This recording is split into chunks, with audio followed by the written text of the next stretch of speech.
Tractor యజమానుల నిరసన వ్యక్తం చేశారు. ప్రభుత్వ అధికారుల తీరుకు నిరసనగా రోడ్లపై ట్రాక్టర్లు అడ్డం పెట్టి నిరసన వ్యక్తం తెలిపారు. గత ప్రభుత్వ హయాంలో ఇసుక లేక తామంతా ఆర్థికంగా చాలా ఇబ్బందులకు గురయ్యామని అన్నారు.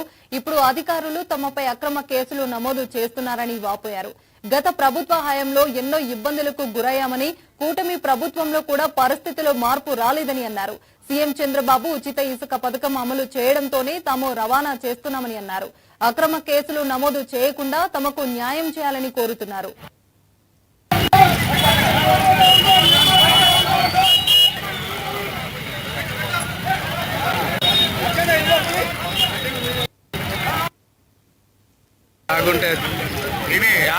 ఎందుకు ఈ భయపడాలి అసలు అట్టగా సార్ నేను సార్ డిమాండ్ రేట్ వస్తే కంప్లీట్ ఇబ్బంది లేదు. అది